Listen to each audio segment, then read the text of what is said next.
नमस्कार दोस्तों, आप देख रहे हैं हमारा खास पॉडकास्ट WTV, जहां हम समाज के अहम मुद्दों पर चर्चा करेंगे।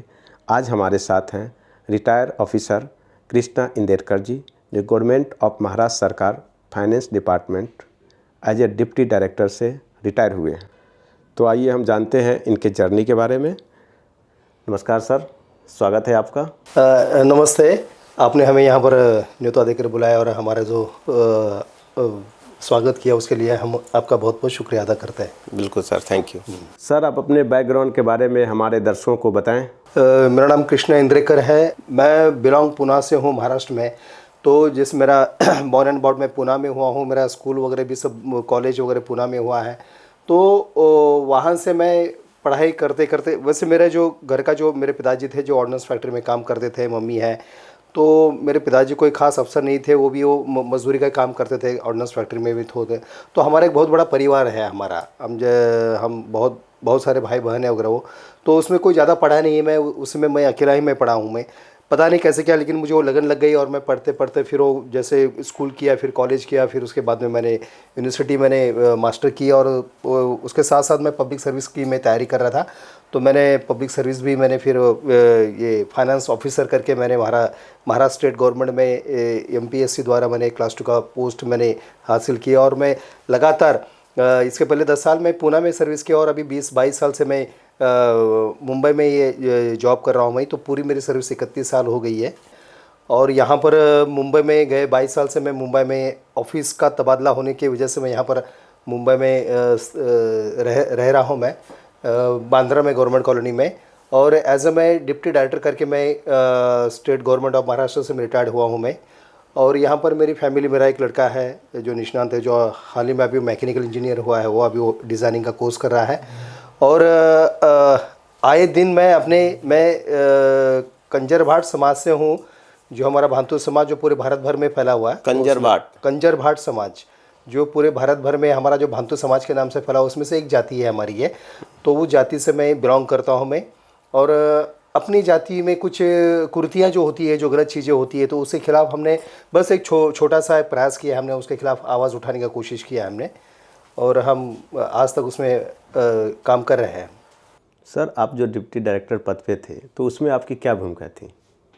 तो ये पब्लिक सर्विस कमीशन जो होता है, तो ये पूरे जैसे पब्लिक सर्विस कमीशन स्टेट का होता है, तो स्टेट लेवल के जितने भी वहाँ उस सूबे के जो बच्चे जो होते हैं, पढ़े हुए ग्रेजुएट जो बच्चे होते हैं, तो वो मिलकर एग्ज़ाम देते हैं।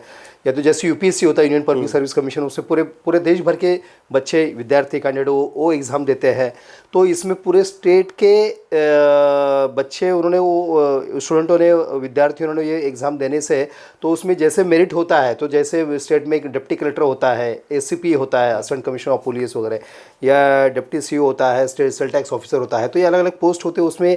जहाँ पर मैं उस समय उस मेरिट में मैं लग गया, मैं finance department, Maharashtra finance and account service करके ये पोस्ट पे वो मेरिट में लगने से फिर मैं उसी में मेरा ज्वाइन हो गया। लेकिन अगर वापस उस समय में इम्तहान दे, तो शायद मैं डिप्टी कलेक्टर और आज मैं IAS या IPS बनकर मैं रिटायर्ड हुआ होता शायद। लेकिन उस समय में मैंने एक ही बार हमने वो इम्तहान दिया और हमने क्या वो फाइनेंस ऑफिसर करके हम ज्वाइन हो गया, और उसी को हमने कंटिन्यू किया। और बाद में हमारा एज ए मैं फाइनेंस ऑफिसर करके मैं ज्वाइन हुआ, लेकिन बाद में मेरा असिस्टेंट डायरेक्टर, डिप्टी डायरेक्टर करके फिर मेरे प्रमोशंस हुए। तो बाद में एज ए डिप्टी डायरेक्टर करके मेरा जॉइंट डायरेक्टर का भी मेरा प्रमोशन था, लेकिन कुछ हालातों की वजह से हो गए, फिर वो वहीं पर डिप्टी डायरेक्टर करके हम रिटायर्ड हो गए। अरे विभाग है, तो आपने ये फाइनेंस विभाग ही क्यों चुना? ये महाराष्ट्र स्टेट गवर्नमेंट का ये फाइनेंस डिपार्टमेंट होता है। इसके ज़रिए उस स्टेट के जितने भी डिपार्टमेंट होते हैं, तो उस डिपार्टमेंट में अपने एक फाइनेंस का अफसर होता है, जो बजट का काम करता है, जो अकाउंट्स का काम करता है, ऑडिट का काम करता है। तो जो गवर्नमेंट का जो उस डिपार्टमेंट के लिए जो कुछ बजट पास हुआ होता है, तो उसको किस तरह से खर्चा करनी चाहिए, जो जिस काम के लिए दिया है उसी पर्पज़ के हिसाब से उसको खर्चा करना पड़ता है। तो वो उसका ऑडिट एंड अकाउंट्स पूरा वो सब काम है, वो मैं देखता हूँ मैं। सर, आपके डिप्टी डायरेक्टर बनने तक का सफ़र का अनुभव कैसा रहा? वैसे देखा जाए तो मेरा जो घर जो है, या तो मेरा अतीत है, तो हमारे घर में या हमारे बाप दादा वगैरह या तो ऐसा हमको कोई बैकग्राउंड नहीं था एजुकेशन का। और हम बहुत सारे भाई बहन थे, तकरीबन 18 हम भाई बहन थे वगैरह, तो वैसे खाने के वगैरह भी लाले थे काफ़ी।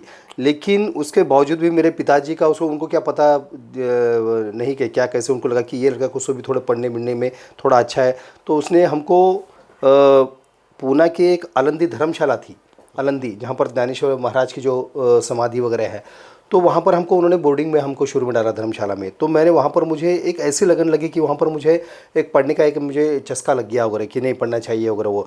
तो वहाँ से फिर मैंने 2 साल रहा, उसके बाद में फिर मैं पूना सिटी में आ गया और वहाँ से फिर मैं कॉर्पोरेशन जो म्यूनिसिपलिटी होती है वगैरह वहाँ पर मैंने वो पढ़ाई करते गया वगैरह वो।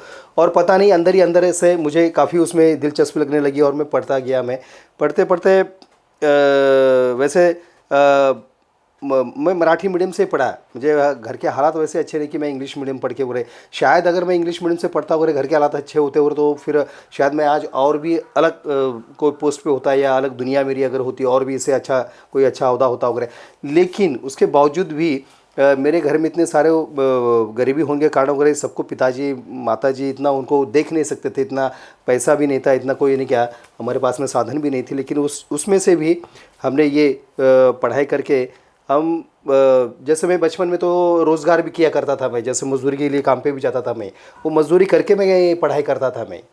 तो बाद में फिर तो जैसे मैंने कोई वो ब्रेड की मॉडर्न नाम की बेकरी थी पूना में, तो वहाँ पर मैंने वो ब्रेड की बेकरी में जाके मैंने काम किया। तो वहाँ पर वो इतनी भट्टी इतनी ज़्यादा इतना तपता लोहा रहता था वहाँ पर, उतना उतना भट्टी की आग के सामने वगैरह वो। तो ऐसे भी काम किया है मजदूरी जाके, जैसे दिहाड़ी का काम होता है, जैसे घमेला मेला वगैरह ये सीमेंट वेंट वो भी हमने काम किया है। और जैसे साइकिल रिपेयरिंग का भी हमने काम किया है। तो इस तरह से हम वो मेहनत मजदूरी करते करते, लेकिन 10th तक तो मैंने किया। लेकिन उसके बाद में मैं कॉलेज गया। कॉलेज में फिर मैं हालात वैसे तो थे नहीं है कि घर के भी हालात वैसे थे कि घर में पढ़ाई कर सकता था। तो मैं कॉलेज में दोस्तों के द्वारा, मेरे जो कुछ अजीज़ मेरे दोस्त हैं जो पूना में जो, तो उनके द्वारा मैं हॉस्टल में मैं रहा मैं उस समय में।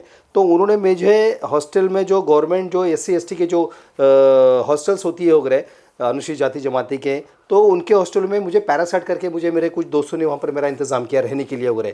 तो वहीं पर उन्हें खाने पीने का भी बंदोबस्त किया था, 2 वक्त का खाना वगैरह। तो वहीं से मैं कॉलेज आना जाना मेरा, मैं पढ़ाई करता था। तो वैसे करते करते मैं ग्रेजुएट हुआ। ग्रेजुएट होने तो मुझे पता नहीं कि MPSC UPSC PSC वगैरह होती है, लेकिन ग्रेजुएट के बाद में मुझे पता। उसके बाद में मैंने लॉ को एडमिशन MA भी किया और लॉ को भी एडमिशन, साथ साथ में मैंने पब्लिक सर्विस कमीशन की तैयारी भी की। और तब मैं फिर बाद में पूना यूनिवर्सिटी चला गया। तो मैं वहाँ पर मास्टर करते समय वहाँ पर मैंने MPSC UPSC की भी पढ़ाई की। मैंने यहाँ तक कि JNU के लिए मैंने MPhil के लिए भी मैंने कोशिश किया था, उनका जो रिटर्न टेस्ट था वो टाइम में मैंने किया था, लेकिन वो हो नहीं पाया। साथ साथ में UPSC में हमारे महाराष्ट्र स्टेट गवर्नमेंट का एक SISC state institute of careers administrative करके एक संस्था है जो गवर्नमेंट चलाती है। तो जो बच्चे पढ़े लिखे होते हैं, जो टैलेंट होते हैं, जो उनकी इम्तिहान देके पास एंट्रेंस में होते हैं, तो उनके लिए एडमिशन दिया था। तो वहाँ पर भी मेरा IAS के लिए मेरा वो कोचिंग के लिए मेरा सिलेक्शन हो गया था उस समय में। लेकिन हाँ, मैं प्री में पास नहीं हो सका वगैरह। तो बाद में फिर मैं MPSC की तरफ फिर मैंने ध्यान दिया वगैरह, PSC की तरफ। तो इस तरह से मैं MA भी करता था, लॉ भी कर रहा था, लॉ का सेकेंड ईयर तक हमने किया है। और साथ में फिर ये MPSC, जैसे कि मैं महाराष्ट्र में PSC द्वारा जो पुलिस सब इंस्पेक्टर जो इम्तिहान था वो भी मैं पास हो गया था। लेकिन मैं फिजिकल के लिए हमको इतना ज़्यादा समय नहीं दिया, तो फिजिकल में मैं ज़्यादा टिक नहीं पाया, तो फिजिकल में मैं फेल हो गया। लेकिन साइमल्टेनियस में ये जो सिविल सर्विस जो था स्टेट लेवल का उगरे, तो मैंने उसको क्रैक कर दिया था।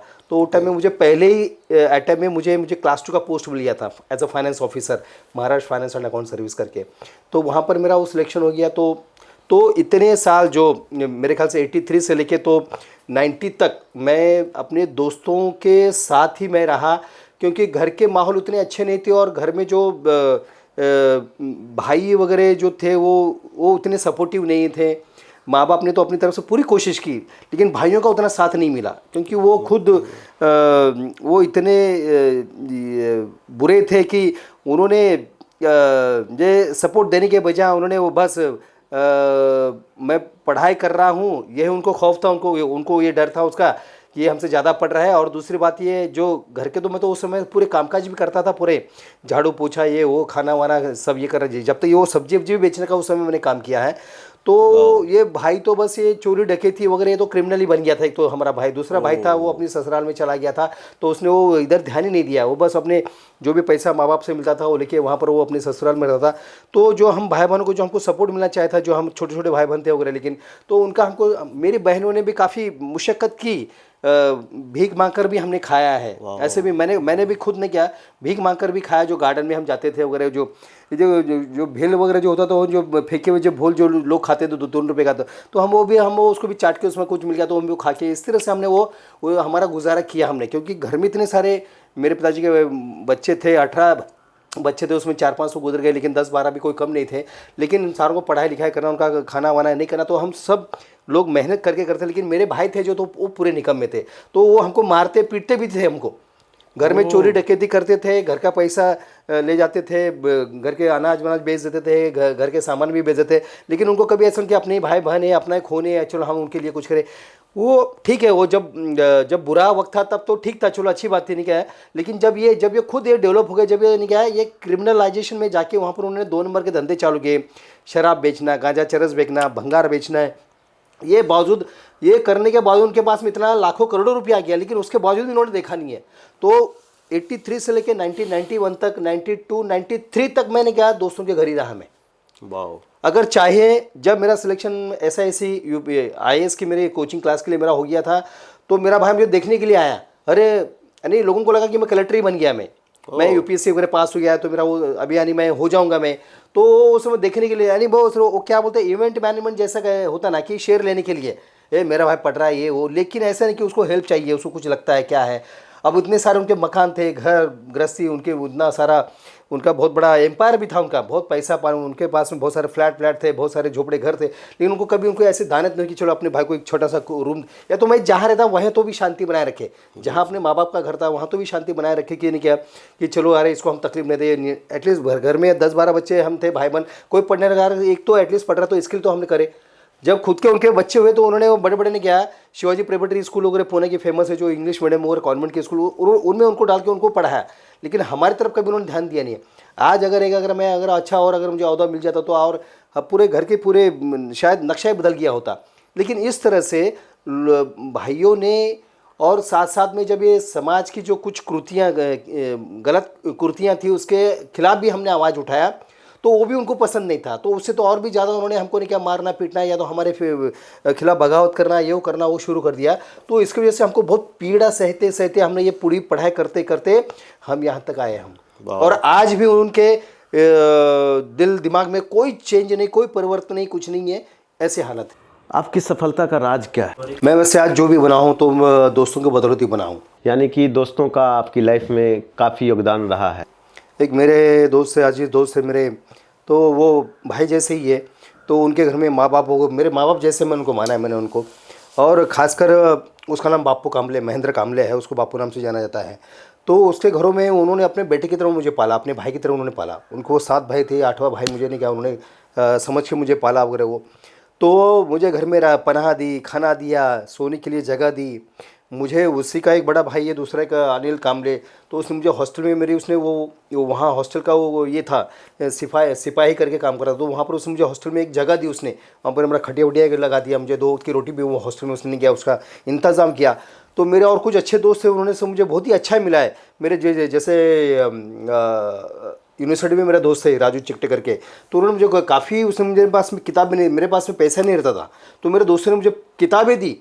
वो कभी कभी तो उन्होंने लाइब्रेरी में छुपा के, जो जयकर लाइब्रेरी जो सबसे बड़ा पुणे यूनिवर्सिटी सबसे बड़ा लाइब्रेरी है, तो वहाँ से कुछ भी था, मैं उसको बोला नहीं मुझे एक किताब चाहिए, को रेफरेंस के लिए मुझे बड़े बड़े हिस्ट्री, पॉलिटिकल साइंस, ये जो किताबें थी तो मुझे वो रेफरेंस के लिए चाहिए थी मुझे। तो उसने मुझे निकाल के भी दी, कुछ मैगजीन्स भी निकाल के दिया वगैरह वो। तो वो मेरे दोस्तों के बदौलत मैं वो पढ़ाई कर सका, और उन्हीं का मुझे नहीं क्या ज़्यादा इंस्पिरेशन मिला है कि मैं आगे चलकर पढ़ूँ। क्योंकि एक दोस्तों में, मेरे सभी दोस्त थे मेरे ऐसे थे कि उनमें एक आइडियोलॉजी थी कि फुले शाहू, बाबा साहब अम्बेडकर वगैरह, इन जैसे महापुरुष जो इन लोगों ने जो किया है, शिवाजी महाराज, इन जैसे लोगों ने जो अपने समाज के लिए जो किया है, ऐसा कुछ तो भी नहीं किया वो हम लोगों ने भी करना चाहिए वगैरह, एक आइडियोलॉजी उनके पास में था।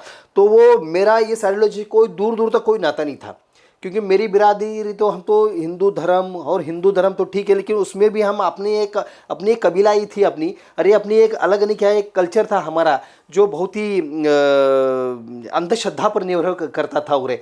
तो ऐसे इसमें से मुझे कुछ भी नई विचारधारा मिलने से फिर मुझे भी ऐसा लगा कि जैसे उन ज़माने में उस इतने पुराने ज़माने में शिवाजी महाराज जैसे, शाहू महाराज जैसे, महात्मा फुले जैसे, डॉक्टर बाबा साहब जैसे, या तो महात्मा गांधी जैसे, इन लोगों ने इतनी कठिनाइयों में इतना सारा संघर्ष करके पूरी उस वक्त की जो प्रतिष्ठित जो लोग थे, प्रस्थापित लोग थे, उनके साथ में आम लोगों को कुछ भी उनको राहत मिलना चाहिए, उनको दो वक्त का जैसे फूड शेल्टर और अन्न वस्त्र निवारा मिलना चाहिए, उसके लिए उन्होंने क्या है, या उनको शिक्षा मिलनी चाहिए, उसके लिए उन्होंने लड़ाई की। तो और उनको उस समय में उन लोगों को राहत देने की वजह से आज कुछ तो भी लोग वहाँ पर नहीं क्या, जो आज कुछ तो भी अपना कुछ तो मकाम बना सके। तो इस तरह से हम खुद पढ़ लिख कर हम भी कुछ तो भी लोगों के लिए कुछ करें, ऐसा एक मेरा वो इनडायरेक्टली मेरा ने क्या वो एक सपना बनते गया, एक विचारधारा मेरी भी बनती गई। और मैंने वो दोस्तों का मैं बहुत ही एहसानमंद हूँ मैं, क्योंकि वो अगर नहीं होते उस समय, अगर वो मुझे नहीं मिले होते, तो शायद मैं आज एक कृष्ण इंद्रेकर इस लेवल पे ना होता, ना तो आज हमने क्या, आज आप जो मुझे ये अवसर दे रहे ना, तो ये मुझे अवसर मिलता। तो इसलिए मैं उनका बहुत ही मैं उनका आभार व्यक्त करता हूँ। सर, तो आपके प्रेरणा का स्रोत क्या है? मेरे प्रेरणा के केंद्र, जैसे मैंने कहा कि मेरे दोस्त तो थे ही थे, लेकिन शुरुआती जहाँ तक कि मुझे मेरा बचपना याद आता है, क्योंकि मेरे दिल में, मेरे मन में, मेरे जहन में एक ही बात थी, क्योंकि मैं अपने घर की हालातें देखता था, तो बहुत ही बुरी हालातें थी, खाने के लिए भी मोहताज थे। दूसरी बात ये, तो जो समाज में जब मैं रहा करता था, तो हम तो गंदी नाली में रहा करते थे, ऐसे छोटे मोटे ने टीन का जो पतरा उतरा का घर जो होता है, ऐसे घरों में रहा करते थे, जैसे सुअर कुत्ते बित्ते ऐसे नाला वगैरह सब बहते रहता था, ऐसे बहुत बुरे हालत थे। तो हम जैसे वो गांव के बाहर, देहात के बाहर जैसे रहते ना, वैसे उस तरह से हमारा जीवन यापन हम करते थे। तो उस समय में भी समाज में जो एक समाज के जो लोग थे, पंचायत सिस्टम थी वगैरह, तो वहाँ पर भी मैं आए दिन ये देखा करता था कि वहाँ पर किसी तो भी कोई भी जो कुछ मजबूर लोगों के ऊपर कोई तो जुल्म हो रहा है, कुछ उनके साथ में नाइंसाफ़ी हो रही है, या तो कोई एक अकेला देखकर जो जैसे सर्वाइवल द फिटेस्ट वगैरह लोग ऐसे इकट्ठा होकर सब ने क्या, लोग आते हैं मजलूम इंसान को मारते पीटते हैं, या पंचायत में भी बैठते हैं। हमारे जैसे यहाँ पर पंचायत सिस्टम है, तो कायदे कानून सब वहीं पर, फैसले सब वहीं पर होते हैं, शादी मरण परण झगड़े वगड़े उसके। तो उसमें भी जब मैंने देखा, तो वहाँ पर काफ़ी लोगों को प्रताड़ित किया जाता था, और ज़्यादातर मैंने ये देखा कि क्या औरतों के साथ में और भी बुरा ज़्यादा अंजाम होता था उनके साथ में। तो जैसे शादी ब्याह में भी होता था, या तो किसी औरत के ऊपर अगर कोई जुल्म हो गया, उसके इज़्ज़त के साथ में खिलवाड़ हो गई, तो उसी के ऊपर सारा नहीं क्या वो तो धब्बा लगाया जाता था। तो ये जब मैं देखता था, मैं समाज में जब ये आए हुए दिन कि यार ये कुछ तो भी ये बदलना चाहिए, ये चेंज होना चाहिए। तो लेकिन मैं तो उस टाइम बच्चा था, लेकिन जैसे जैसे मुझे समझ में लग गया, घर के भी हालात थे, फिर घर में भी मुझे नहीं क्या, मेरे भाइयों से ही मुझे ज़्यादा तकलीफ़ होने लग गई है, उनका मारना पीटना, गाली गलौच, ये वो भगाना, ये वो। तो वो भी मैं देख रहा था, उसके साथ साथ में मैं पढ़ाई कर रहा था। और जब मैं बचपन में देखा, तो सही में अगर सबसे ज़्यादा इफ़ेक्टिव अगर बात अगर मेरे ज़िंदगी में अगर ज़्यादा अगर उसको, जैसे मेरा कभी कभी खून भी खौल जाता है, ये जो सिस्टम, समाज में जो सिस्टम जो है, या तो जो लोग जुल्म जो करते हैं, तो वो उसका एक सबसे ये पेचीदा जो कह देंगे ना उसको एग्जाम्पल, तो जैसे मेरे समाज में जैसे जो लड़कियां होती थी, लोग अपने को अपनी ज़िंदगी गुजारने के लिए, दो वक्त की रोटी मिलने के लिए, अगर एक तो बच्चे बहुत ज़्यादा होते थे, तो वो उनको जीवन यापन करने के लिए, अपना सर्वाइव करने के लिए, अपनी जो बच्चियां जो होती थी, जो छोटी छोटी बच्चियां होती, 5 साल 6 साल 7 साल, तो 8 साल 10 साल, उन लड़कियों को ये माँ बाप बेच देते थे रेड लाइट एरिया में। तो ये आपके जो समाज है, किस समाज से आप मैं कंजरभाट समाज से हूँ मैं, और ये महाराष्ट्र में हमारे यहाँ पर क्या जो एक प्रवर्ग है, जैसे SC ST वैसे VJNT एक प्रवर्ग है, तो उसमें ये कंजर भाट नाम की ये जाति आती है। कंजर भाट तो घुमंतु जाति है जो, अच्छा, घुमंतु जाति है, जो पहले कबीलाएं पहले ने घुमा घुमा करा करते थे, जो गांव गांव घुमा घुमा करते थे। जैसे अब जैसे कि ये जो कंजर भाट जो जात जो है, ये जो एक समाज है, ये ओरिजिनली फ्रॉम द राजस्थान से है ये। अच्छा, पहले जितने भी सारे महाराष्ट्र में जितने भी सारे घुमंतु, या तो पूरे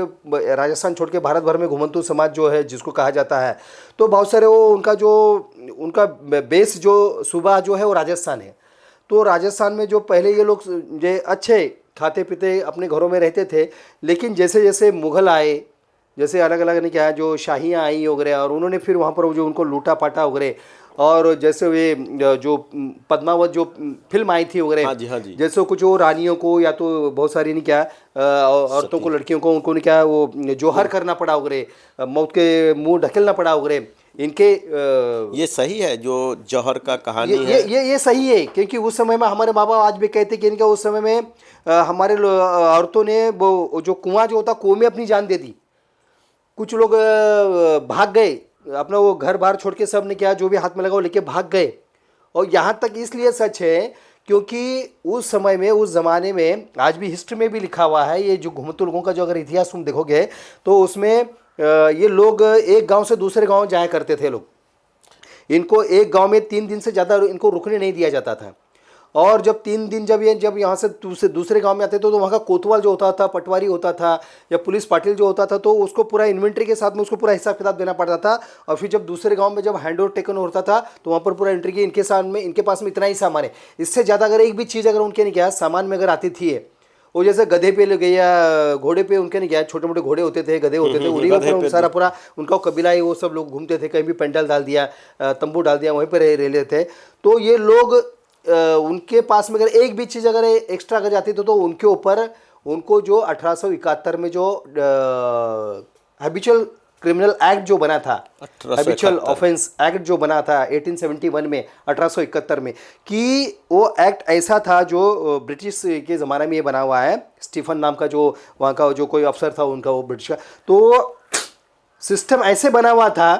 फिर उनको ऐसे कहा गया, इन ब्रिटिशों को पता नहीं था, लेकिन ब्रिटिशों को कहा गया है कि ये जो लोग हैं ये हैबिचुअल ऑफेंडर्स है, ये कभी सुधरने वाले नहीं है। इनमें कितनी भी शिक्षा लावे, इनमें कितना भी तुम प्रोग्रेस करो, लेकिन इस सुधरने वाले नहीं है। इसलिए उनको हैबिचुअल नाम दिया गया, उसके नाम से एक्ट बनाया गया, ऑफेंडर एक्ट बनाया गया, क्रिमिनल एक्ट बनाया गया। और उसमें आदमी जब कैसे, अभी ठीक है, जब अब कोई बाहर छोटा बच्चा है या तो आदमी वो बड़ा हो गया, उसको हम क्रिमिनल ऑफेंडर बोल सकते हैं। कोई अगर उनके हालात की वजह से अगर कुछ उसमें कोई बदलाव नहीं हुआ या कुछ हालात की वजह से वो अगर ऐसे करता भी हुआ, लेकिन जब वो बच्चा अपनी माँ के पेट में होता है ना, तो उन लोगों का ऐसा कहना था कि ये माँ के पेट में ही नहीं, क्या ऑफेंडर से ये जब बच्चा उसने जन्म भी लिया नहीं है। ये लॉ अभी भी है, ये लॉ ये आज भी नहीं क्या, जो महाराष्ट्र की पुलिस एकेडमी जो है नासिक में जो है, ये तो तुम्हारा जो मसूरी में, जो आपके जो झारखंड में मसूरी में जो जहाँ पर, या हैदराबाद में जो IPS का ट्रेनिंग सेंटर है, वहाँ पर दिया जाता है। इंडियन पुलिस ट्रेनिंग सेंटर में ये नहीं क्या, वहाँ पर ये सिखाया जाता है कि हैबिचुअल ऑफेंडर एक्ट है, उसको पहले फिर और अलग अलग नामों से बाद में उसमें काफ़ी ये हुआ है। लेकिन उस समय में ऐसे सिखाया जाता कि ये माँ के पेट में ही नहीं क्या, ये नहीं क्या, ये गुनहगार होते हैं।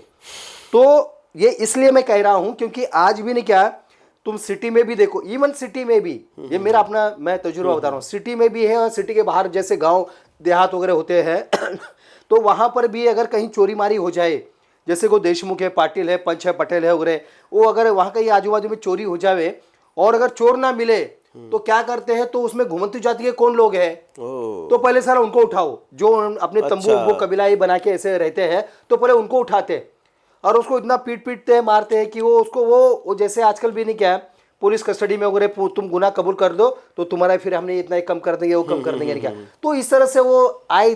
देखो कहीं तो घटना, मैं नहीं कहता कि साफ सुथरे हैं, लेकिन कई हाथों पे गिनी चुनी ऐसी कुछ घटनाएं हुई है, लेकिन उसको इतना सारा उसको अंजाम दिया गया, उसके ऊपर स्टिग्मा ही लगा दिया गया जिंदगी भर का, जो आज तक वो चल रहा है, जो आज तक नहीं क्या, हमारी जो किताबों में से अब तक वो निकाला नहीं गया है। जो अंग्रेज थे वो तो चले गए, जबकि अंग्रेज तो चले गए, लेकिन आज पुलिस फोर्स है, आज पुलिस डिपार्टमेंट है या तो खुद आज की अपनी खुद की अपनी गवर्नमेंट है, सरकार है, अपनी हुकूमत है, उसके बावजूद भी ये कहीं ये स्टिग्मा आज तक नहीं निकल रहा है। तो जो आपके पंचायत है वही निर्णय लेती है? ये 101% सही है, इसलिए कि आज भी उनके कायदे कानून पूरे बरकरार हैं और उन्होंने खुद उस बिरादरी में जो पुलिस डिपार्टमेंट में काम करते हैं, जो खुद ने क्या गए 30-35 साल से जो ने क्या कोर्ट में वकालत कर रहे हैं, जो खुद मेयर भी बन रहे चुके हैं, जो अफसर भी बन चुके हैं, जो प्रोफेसर भी है, जो ने क्या छोटे मोटे ने क्या सरकारी अफसर भी है, तो ये सारे मिलकर इन्होंने अपना खुद का कॉन्स्टिट्यूशन भी बनाया है जाट पंचायत का। और उसमें जैसे ही CRPC और IPC जैसे इंडियन पुलिस मैनुअल है, तो IPC और CRP में जो प्रोविजन है वो उन्होंने अपने ने क्या कॉन्स्टिट्यूशन बना के रखी हुई है। जाट पंचायत ने अपना खुद का एक कॉन्स्टिट्यूशन बनाया, खुद का अपना एक संविधान बनाया, जिसके दायरे में अपना निर्णय लेता है, जिसके दायरे में अपना हुक्म चलाता है। जैसे आपने बताया सब बड़े बड़े बिजनेसमैन, डॉक्टर, इंजीनियर, जज, माने सब मिल के फैसले लेता है। इसमें जज भी है, इसमें प्रोफेसर भी है, इसमें पुलिस डिपार्टमेंट के भी लोग हैं, इसमें यानी ये सारे जो शासन प्रशासन में जो काम करते हैं। और यहाँ तक कि तो मैं अब ये भी आपको बताऊंगा जो मीडिया में काम करते हैं, जिन्होंने समीर जैसा मूवी बनाया हुआ है, तो उसमें इस बिरादरी के लोग डायरेक्टर भी हैं, जो आज बड़े बड़े जो NGO चलाते हैं, जो आज अमेरिका या बड़े बड़े जो फॉरेन कंट्रीज है वहाँ से उनको बड़े पैमाने पे उनको फंड भी मिलता है। जो महाश्वेता देवी जो थी या तो गणेश देवी जो है, जो बड़े माने जाने फिलोसोफर जो जिनको कहा जाता है, जो सारे समाज की जो उनकी अपनी भाषा है उसके ऊपर बहुत बड़ा अपना वो रिसर्च भी कर रहे हैं। तो उन जैसे इंसान के साथ में काम करने के बावजूद भी ये लोग ये सारे इस तरह के इनके हथकंडे अपनाते हैं और अपनी हाई कोर्ट, सुप्रीम कोर्ट, अपनी कस्टडी, अपनी जेल, ये जेल तो नहीं है लेकिन जेल का खौफ रखकर ये लोग ने क्या लोगों को इस तरह से उनको मैनिपुलेट करते हैं, उनका शोषण करते हैं और अपने कायदे कानून आज भी चलाते हैं। संविधान, भारत देश का संविधान रहने के बावजूद भी ये खुद अपना संविधान बना के उसके तहत सारे लोगों को उनकी न जाने कई पीढ़ियाँ टैलेंट एक किल कर रहे हैं, उनको कई किसी प्रकार का उनको कोई खुली छूट नहीं है। जैसे ये जो घुमंतू जातियां हैं या जो ट्राइब्स जातियां हैं, खासकर अब इसमें क्रिमिनल ट्राइब्स नाम दिया गया है, जैसे गवर्नमेंट ने ब्रिटिश काल से इन्हीं क्या सिस्टम के द्वारा इसको नाम मिला है क्रिमिनल ट्राइब्स। तो इन ट्राइब्सों में क्या होता है कि हर कोई बच्चा ये तो गुनहगारी बने, चोरी डकैती करे, पढ़ा लिखा तो भी वो अपने दायरे में रहे। जब समाज में कोई अगर काम होगा आएगा तो उसने जो समाज के जो रीति नियम हो गए, जो ट्रेडिशंस होगी, कस्टम्स होगी, उसके तहत उसने अपना क्या जीवन यापन करना है। भले वो बाहर बहुत 30 मार खा होगा, IAS होगा, IPS होगा, आमदार, MLA, कमिश्नर होगा या जो कुछ भी होगा, या वो डायरेक्टर होगा, फिल्म का डायरेक्टर हो गया, या वो सिलिकॉन वैली में भी पढ़ता होगा या वहाँ फॉरेन में कोई इंडस्ट्रियलिस्ट भी होगा। लेकिन तुम जब यहाँ पर अपने समाज में जब आओगे तो समाज के जो रीति रिवाज है, कायदे कानून है, उसी हिसाब से आपको चलना पड़ेगा। तो इसमें जैसे हर बच्चे को जैसे अभी जैसे गुनहगार जाती है तो हर एक को वो गुनहगार की तरह ही देखा जाता है उसको, कि कोई साफ सुथरा रहना ही नहीं चाहिए समाज में। इसलिए आए दिन उसके ऊपर, हाँ ये बच्चा है क्या, ये पढ़ रहा है, लिख रहा है, अपने अपने दिन में रहता है, ठीक है, लेकिन कुछ तो भी ऐसा उसके ऊपर किया जाता है डायरेक्टली, इनडायरेक्टली, जाने अनजाने में, या कभी कभी तो जानबूझकर भी, कि उसको अरे इसका तो अमके की लड़की के साथ में इसका अफेयर है, उसने वो लड़की के साथ में उसने गलत काम किया है, उसने ऐसा किया है। या तो कोई अगर वो लड़का वैसा भी नहीं है फिर भी जैसे उसके जैसे समाज में कोरी प्रथा होती है जो जिसको हम वर्जिनिटी टेस्ट कहते हैं, तो वो कौमार्य चाचणी जिसको हम कहते हैं, तो उसके बारे में आपको बताऊंगा बाद में। तो वो चाचणी में अगर किसी को अगर अपना भड़ास निकालनी हो, किसी को अपना बदला लेना हो, किसी को बदनाम करना हो, क्यों साला ये हमारी सुनता नहीं, ये हमारी नहीं करता है, वो नहीं करता है, तो इसलिए उसको वो चाचणी में इस तरह से प्लानिंग करके, अरे हाँ तू ये खराब लड़की निकली, तू देख तू अभी खराब, तू क्या कर, वो जिसके साथ में तू किया रहेगा, लेकिन तू इसका नाम ले ले कि इसने तेरे साथ में ही किया है। तो कुछ ना कुछ किसी ना किसी बहाने की वजह से निकाल उसको बदनाम कैसे किया जाए। तो इस तरह से मुझे भी बदनाम, मैं भी उसने क्या उनके हथकंडी का मैं भी शिकार हुआ हूँ। मेरे पर भी एक लड़की का ने क्या मुझ पर ऐसे इल्ज़ाम डाला है कि तूने उस लड़की को ख़राब किया है। तो फिर मैंने जब मुझे ये मैं यूनिवर्सिटी में जब मेरे लॉ का सेकंड ईयर का जब मैं वो एग्ज़ाम का पेपर देने जा रहा था, तब मेरे माँ बाप बहन सब मेरे ने क्या, पिताजी तो नहीं थे लेकिन माँ बहन वगैरह ये सब मेरे सब वहाँ पर, मैं भी इम्तिहान को निकल रहा, उसने मुझे आके वहाँ पर रोका, बोले बेटा तुमने ऐसे क्या किया, तुम्हारे पर ऐसे ऐसे गुना वो आरोप किया है और तुमको अभी वहाँ पर सब 5 लोगों ने तुमको बुलाया है। मैं तो बस मेरे ज़मीन की नहीं गया, मेरे पैरों की ज़मीन ही निकल गई कि मैं अभी इम्तिहान को जा रहा हूँ, मेरे दिमाग में तो ऐसा कुछ नहीं और मेरे ऊपर किसने ऐसे इल्ज़ाम क्यों लगाया, क्या किया। तो मैंने उसी वक्त उनको कहा कि अगर समाज में अगर कल ये नहीं क्या ये लोगों ने जाके पुलिस कंप्लेंट करना, पुलिस कंप्लेंट में जो गवर्नमेंट की जितनी भी जो प्रोसीजर होगी उसको मैं फेस करूंगा आगे चल कर। जरा अगर मैं उसमें अगर नहीं क्या, अगर मैं आरोपी, अगर मैं गुनहगार, अगर मैं साबित होता हूँ तो मैं जो गवर्नमेंट जो सज़ा देगी उसके लिए मैं तैयार हूँ। लेकिन मैंने कहा ना कि वहाँ पर नहीं क्या उस समाज में गवर्नमेंट के पास में जाते नहीं है, खुद की अपना खुद की अपनी उनकी अदालत होती है उनकी, जैसे देवा की अदालत बोलते हैं ना, तो उनकी अपनी खुद की अदालत है उनकी। वो तो अदालत में वो अगर कोई गलती से भी अगर पुलिस में भी चला गया ना तो उसको इतना परेशान करके, उसको इतना मजबूर करके उसको आना ही पड़ता है, उसको वापस अभी भी आना पड़ता है। तो इतना मजबूर करते। और फिर उस तरह से मैंने कह के मैं अपनी इम्तिहान का मेरा तो पेपर मेरा हो तो मैं उसमें फेल ही हो गया, क्योंकि मैं लिख ही नहीं पाया, क्योंकि मेरे समझ के बाहर ही था, क्या मेरे सोच के बाहर था कि ऐसे भी कुछ ये लोग मेरे पे मुझ पर इल्ज़ाम कर सकते हैं। और वो केस की वजह से तो मैंने लोगों को, मैंने अपने घर पे फिर बाद में भी मैं भी गया, समाज के लोगों को बोला कि मैं जात पंचायत में मैं नहीं बैठूंगा, अगर आपको करना हो तो मेरे ऊपर कानूनी कार्रवाई करें, मैं उसको फेस करूंगा, मैं भले चाहे मुझे फांसी क्यों ना लग जाए। लेकिन वो उन्होंने कानूनी कार्रवाई की नहीं है। तो उन्होंने मेरे घर वालों को भी बुलाया, उनको दहशत में रखा वगैरह, उनको ये किया। लेकिन मेरे घर वाले तो गए, वो तो डरते थे वो, क्योंकि हर माँ बाप जात पंचायत में हर माँ बाप, फिर भले वो पंच भी क्यों ना हो, जब वो माँ बाप या तो उसके ऊपर कोई आती है तो उसको जो पंच सिस्टम या तो वहाँ के जो लोग बनेंगे उसको जाके फेस करना पड़ता है। माँ बाप तो डरे हुए थे, भाई बहन डरे हुए थे। तो उन्होंने फिर आखिरी में जब मुंबई में था 2006 की मेरे ख्याल से बात है, उस समय जो जात का जो सबसे पूरे भारत भर का एक सेक्रेटरी था, जो जैसे यूनो का सेक्रेटरी होता है ना, अभी अंतोनियो और क्या मुझे पता नाम मालूम नहीं, जनरल सेक्रेटरी, तो उसे हमारे जाति का कंजरवाड़ समाज का तो एक सेक्रेटरी था। तो उसने फिर वो फतवा निकाला, आपको इतनी बार हमने इत्तला किया, आप आए नहीं, कुछ नहीं, और आपके ऊपर ऐसे ऐसे इल्ज़ाम है और अब तो उसका कुछ भी, आप पंचायत में बैठे नहीं, कुछ नहीं उगरे, तो आप अगर आते नहीं है हमेशा बार, इसलिए आपको आपने क्या, आपको इस जाति से और उसके जितने भी कोई कार्यक्रम हो गए उससे आपको नहीं क्या बेदखल किया जाता है, आपको आउटकास्ट किया जाता है, आउटरसाइड किया जाता है, आपको जात के बाहर निकाल दिया है। तो जात पंचायत ने आपको बहुत प्रताड़ित, तो लेटर भी आज भी हमारे पास में है। वो जैसा कि आपने बताया था, गवर्नमेंट ने एक कानून निकाला था जात पंचायत के लिए, तो जो कि पब्लिक ने क्यों फॉलो नहीं किया? गवर्नमेंट की वजह से हमको कोई हेल्प नहीं मिली है। गवर्नमेंट में क्या होता है कि जैसे कि अब जो मैंने अभी, मेरे तो फ्रॉम द बिगिनिंग, जब से मुझे होश मैंने बचपन से मैंने संभाला तो आज तक मैं फाइट ही करते आ रहा हूँ। और कानूनी कार्रवाई भी तो नहीं कहेंगे, लेकिन 2017 में जब ये नहीं किया, महाराष्ट्र में पहले एक्स कम्युनिकेशन एक्ट 1948 था, जो लोगों को जाति के बाहर निकाला जाता था। तो लेकिन वो उसी के आधार पर अभी गवर्नमेंट ने ये जो महाराष्ट्र में महाराष्ट्र अंधश्रद्धा निर्मूलन समिति नाम की एक संस्था जो काम करती, जो उसके नरेंद्र दाभोलकर जो उसके अध्यक्ष रह चुके हैं, तो उन्होंने अपना ये संगठन बनाया जो अंधभक्त बन के जो काम करते हैं, जो लॉजिक अपना यूज़ नहीं करते हैं, जो कॉन्स्टिट्यूशन को मानते नहीं है, जो गलत बातों को ज़्यादा नहीं क्या वो एक्सपोज करते हैं।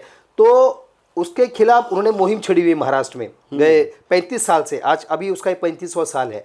तो उसमें उस समय वो नरेंद्र दाभोलकर, उनकी जो संगठन जो है अंधश्रद्धा निर्मूलन समिति, तो उनके द्वारा फिर मैं जब ये हमारे जात पंचायत में कुछ कुर्तियाँ होती है, गलत कुर्तियाँ होती है, छोटे बच्चे के हाथ के ऊपर नहीं क्या, तो वो जो कुल्हाड़ी का जो लोखंड का जो हिस्सा जो होता है, तो उसको जो गरम करते थपेलियाँ जो होती है गोबर की वगैरह उसमें, तो उसको पूरा लाल करके पूरा, तो सच और झूठ करने की एक ने क्या रस्म है इस पंचायत सिस्टम में, तो हाथों पे रखा जाता है। उसमें ऐसे कहा जाता है कि सच्चा रहेगा तो ये जलेगा नहीं, यार झूठा रहेगा तो जल जाएगा। इस तरह से ये परीक्षाएं लेती रहती है।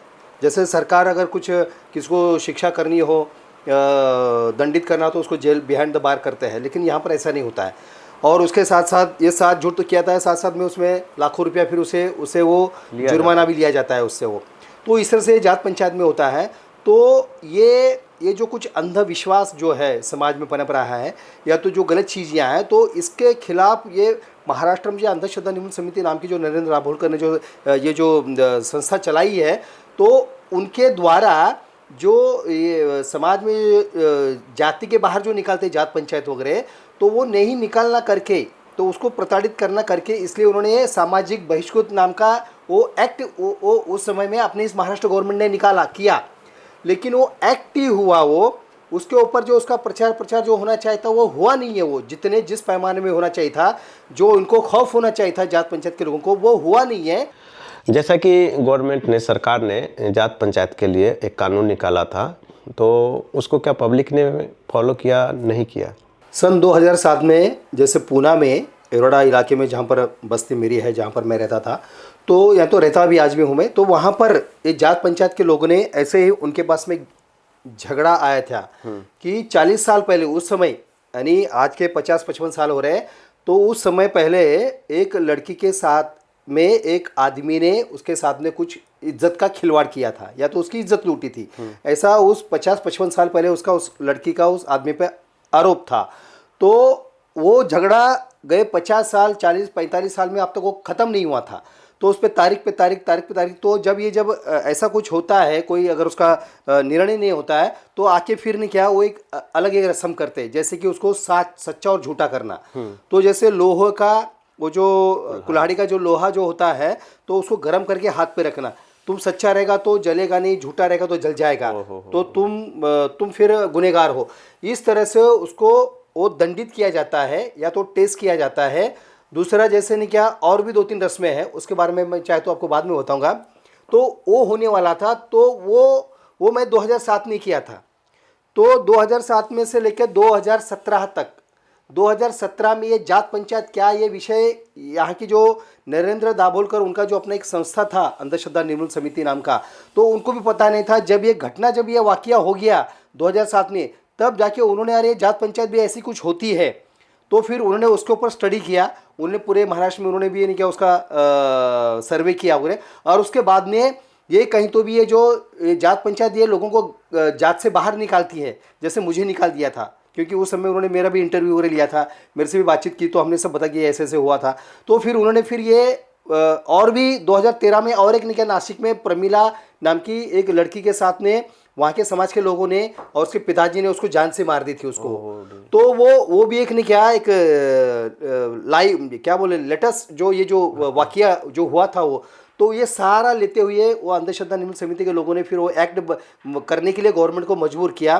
तो 2017 में देवेंद्र फडणवीस की गवर्नमेंट ने वो एक्ट भी किया, वो हुआ भी कि भाई ऐसे कुछ अगर कोई गलत चीज़ें होती होगी, लोगों को जात के बाहर निकालना, जात पंचायत करना हो रहे, ये सब ये नहीं होता, ये नहीं होना चाहिए, ये हमारे कॉन्स्टिट्यूशन में कहीं भी नहीं है, और होता है तो तुरंत उन्होंने बंद कर देना चाहिए, और जो भी करेगा उसको नहीं क्या, दंडित किया जाएगा गवर्नमेंट की तरफ से वगैरह। लेकिन उन्होंने बंद आज तक नहीं किया। 2017 से लेकर 2024 तक जात पंचायत, जो बहुत सारी जाति है, जो घुमंतु समाज की और भी दूसरे SC ST में भी जो जातियाँ हैं, उन्होंने उनकी जात पंचायत आज भी बरकरार है। आज भी नहीं क्या, गाँव में उनको बेदखल किया जाता है, जात से बाहर किया जाता है। तो ये उसका जितना प्रचार प्रसार गवर्नमेंट करना चाहिए उतना हुआ नहीं है। तो क्या है, उनका जो डर जो था ना, वो डर अब तक उनका बरकरार है, उनका वो डर गया नहीं, उनका डर गया ही नहीं। तो ये लोग आए दिन, ये लोग आज भी ऐसे ही कर रही है, वो अपनी जात पंचायत चला रहे हैं, लोगों में खौफ कर रहे हैं, और उससे लोग डर के फिर पढ़ा लिखा हुआ भी बड़े बड़े इंसान भी लोग वो पंचायत के सामने झुकते हैं, घुटने टेकते हैं। तो सवाल ये है कि मैंने फिर 2017 से आए दिन में, अलीवर 2017 से लेके आज तक लगातार मैं अपने समाज में जो कंजरवाट जाति है, तो उसमें मैं ये जो जात पंचायत करते हैं, वो जात पंचायत में फिर ये जो शादी ब्याह में जो ये कौमार्य चाचन, जो जिसको वर्जिन टेस्ट कहा जाता है, जो कौमार्य टेस्ट अभी भी किया जाता है, ये कौमार्य टेस्ट अभी भी की जाती है। तो 2000 जैसे ये कानून बना, सामाजिक बहिष्कृत एक्ट 2017 का जो महाराष्ट्र में, तो उसके बाद में हमने थोड़ा इसको ज़्यादा और नहीं क्या सीरियस लेकर इसके ऊपर हमने ज़्यादा काम करने का मैंने फैसला किया। तो मेरे साथ में कुछ और भी नहीं क्या, कुछ यंगस्टर लड़के लड़कियां जुड़ी हुई थी, जैसे कि आप, जैसे मेरी बीवी है अरुणा इंद्रेकर, मेरी माँ है, मेरी बहन है, उनके बच्चे हैं, तो ये लोग जुड़े। बाकी विवेक तमाईचीकर करके है, या तो राजेश नगरकर करके है, तो ये कुछ लोग जुड़े, 30-40 लोग शुरू में जुड़े ये, 4-6 महीने, लेकिन 4-6 महीने में ये लोग चले गए। ये लोग ये कायम रहे नहीं है, क्योंकि ये डर गए। जात पंचायत के वो जो लड़के थे, उनके माँ बाप ने उनको इतना डराया कि वो डर के वो वापस वो भाग गए। वो तो अभी इसमें कोई नहीं है? तो उसमें अभी कोई नहीं है। अब एक अकेला, यहाँ तक कि कल तक मेरी बहन थी, वो भी चली गई। वो भी डर गई। वो तो आज मैं और मेरी बीवी अब हम ही काम कर। जबकि आप इतने बड़े पद से रिटायर हुए हैं और इतना गवर्नमेंट में आपकी पकड़ है, प्रशासनिक विभाग में, सब में, और इतने बड़े कॉन्टेक्ट है, सर्कल है, क्योंकि आप एक बड़े ओहदे से रिटायर हुए हैं और उस ओहदे का एक रिस्पेक्ट है, इज्जत है, जो कि आपका समाज नहीं कर रहा है, आपको वैल्यू नहीं दे रहा है सब कुछ। लेकिन आपके जो दोस्त हैं, सर्कल हैं, सारे ऑफिसर लॉबी हैं, तो इसके लिए कुछ एनजीओ, कोई ट्रस्ट, कोई संस्था जो इस पर कदम नहीं उठा रही है? अगर कदम नहीं उठा रही तो आप सरकार के साथ मिलके इसमें कुछ सहयोग की आशा तो कर सकते हैं, या उनको दायर कर सकते हैं, या कुछ भी बोल सकते हैं? 2017 से तो मैं और बड़े पैमाने में मैंने काम शुरू किया है, और आए दिन 8 से 10 शादियाँ तो मैंने विदाउट वर्जिन टेस्ट की मैंने शादी करवाई हैं, और बहुत सारे ऐसे जात पंचायत वगैरह वहाँ पर मैंने उनको खदेड़ने का काम किया है। अच्छा, ये वर्जिनिटी टेस्ट क्या है? हाँ, अब ये जो वर्जिनिटी टेस्ट जो होती है, जैसे दूल्हा दुल्हन, जैसे लड़की शादी तय हो गई, लड़का लड़की का शादी तय हो गया समाज में, तो ये जो तय भी करते हैं, देखने से लेकर तो शादी होने तक वगैरह ने क्या सब ये उसमें जात पंचायत का उसमें रोल होता है उसमें वो। और हर बैठक में ये लोगों ने क्या उनसे वो खुशी के नाम से नहीं क्या पैसे 5,000, 10,000, 50,000, लाख रुपया, कोई लाख रुपया भी ले लेता, खुशी के नाम से ले लेता है। तो इसमें जब ये तय हो जाता है इनका शादी, अब हम डायरेक्ट वहाँ पर आते हैं। जैसे कोई लड़का लड़की देखने गया है, वो एक खुशी होती है। फिर बाद में जो मंगनी होती है, वो एक खुशी होती है।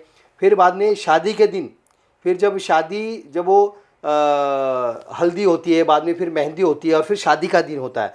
तो शादी के दिन में आता हूँ मैं। तो जैसे अब शादी हो गई, जैसे 1,000-500 लोग आ गए, उनको लड़का लड़की को आशीर्वाद दिया, खाना वाना खाए वगैरह, नहीं क्या वो क्या बोलते हैं वो सब, वो डाल दिया, अक्षता वगैरह डाल दिया वगैरह।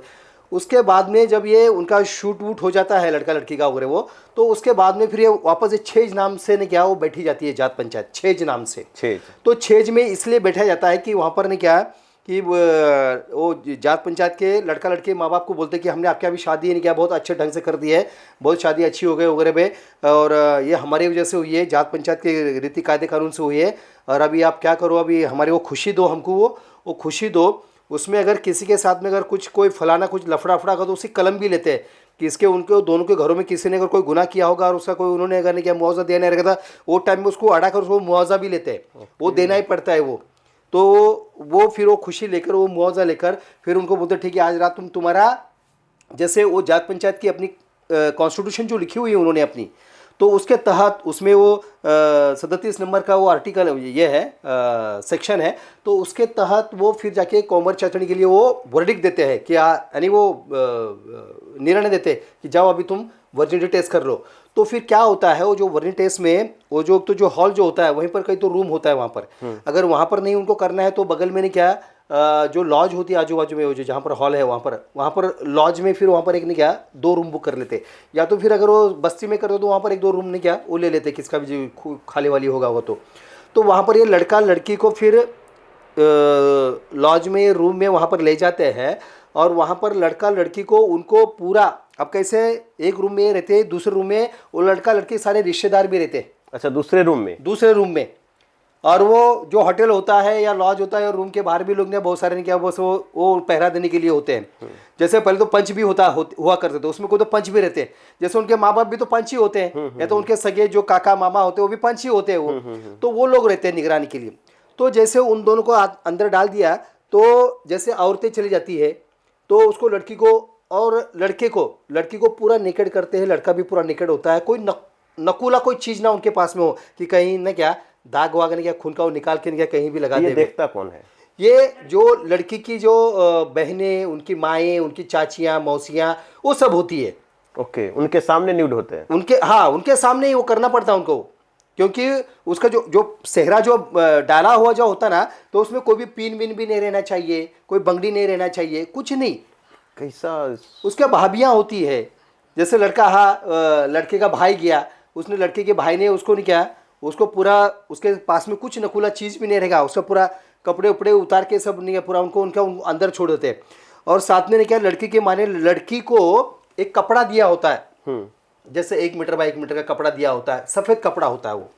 तो फिर उनको कहते हैं कि जब तुम इंटरकोर्स करोगे तब ये जो बेड जो होता है उस बेड के ऊपर वो कपड़ा डालना पड़ता है, जो वाइट कपड़ा होता है वो, और उसके ऊपर आप लोगों ने सोकर आपको आपका वो, जैसे उसको हम कहते हैं गुण उठाना, गुण गुण गुण ये शब्द है। तो खाट बिठाना और भी अलग अलग उसको नाम है, पर गुण जैसे जैसे नहीं क्या, जो जिसको वर्जिनिटी टेस्ट कहा जाता, यानी इंटरकोर्स करना, तो वो कपड़ा के ऊपर आपको ही करना है। फिर बाद में वो पूरा सब उनका वो सामान उमान एक कोने में एक कोपचे में रख दिया जाता है कि वो वापस उनको नहीं क्या, या तो बाहर लेकर आते हैं, जैसे उनका हो जाएगा तो बाद में जैसे कि हमारा हो गया तो आप फिर वो कपड़ा ला के दे देते। तो वो टाइम में ये लड़का लड़की ने ये इंटरकोर्स करना रहता है। अभी देखो, एक तो आए दिन में कम उम्र में शादियां होती है, या तो 18 साल की भी हो गए तो भी कोई इतनी वो उतने मैच्योर नहीं होती। लड़का 21 साल का हो गया, लड़के भी बहुत कम उम्र में शादियां होती है, लेकिन 21-22 साल का भी तो इतना कोई मैच्योर नहीं होता है। लेकिन उसके बावजूद भी वो लोगों ने क्या, वो उनको इंटरकोर्स सबके, उनको पता है अभी अभी अपनी शादी हुई है, और अभी अभी नहीं, रात के 1-2 बजे अभी अपने खाना वाना खा के अभी हम आए हैं। अब ये 3-4 दिन से थके हारे हुए लोग होते हैं, लेकिन उनका कोई नहीं हुई, उनको कोई लेना देना नहीं कि कितने थके हुए क्या है, इनको आराम करने 1-2 दिन हो रहे, फिर आराम से नहीं क्या हनीमून पे जाएगा या अपने घर पे भी करेंगे, कहीं भी करेंगे, वो तो उनकी प्राइवेसी है। लेकिन इनको कोई नहीं है। वो किताब में से लिखा है कॉन्स्टिट्यूशन में कि आपको उसी रात को आपको क्या, आपको वर्जिनिटी टेस्ट आपको देना है। तो फिर किसको दिया जाता है? ये पंच लोगों को, उसका रिजल्ट तो पंच, ये लड़का लड़की को वर्जिनिटी टेस्ट करना है, ये टेस्ट करके पंच को दिया जाता है। तो ये नहीं क्या, ये जो नहीं क्या, वो जैसे वो जो इंटरकोर्स करते हैं, तो इंटरकोर्स में वो जैसे इंटरकोर्स उनका होता है, वो जब सोए हुए रहते बेड के ऊपर सफ़ेद कपड़े के ऊपर, तो वहाँ से वो लाल खून का धब्बा आना चाहिए जो वजाना में से, उसका जो वजाना है वहाँ से, तो वहाँ से वो खून का धब्बा आना चाहिए। और वो खून का धब्बा आते हैं तो लड़की प्योर है, इंटैक्ट है, ऐसा माना जाता, आज भी माना जाता है। आज भी, ये तो बहुत पुरानी धारणा है। और तो वो अगर वैसा वो जो दूल्हा है, दुल्हन के साथ में जब ऐसा करता है, जब वो उनका जब हो जाता है, तो और वो देखता है कि खून का धब्बा पड़ गया है, तो सब खुश रहते हैं, सब खुश होते हैं। और वो वहीं से, आजकल तो मोबाइल भी है, तो पहले पुकार कर भी नहीं गया, कहा जाता था कि भाई माल अच्छा मिला है, माल अच्छा, क्या बोलते हैं, वो लड़की है मेरी, औरत है मेरी, औरत अच्छी निकली, ऐसे नहीं, वो माल कहा जाता है उसको, अभी भी कहा जाता है कि वो माल अच्छा निकला है।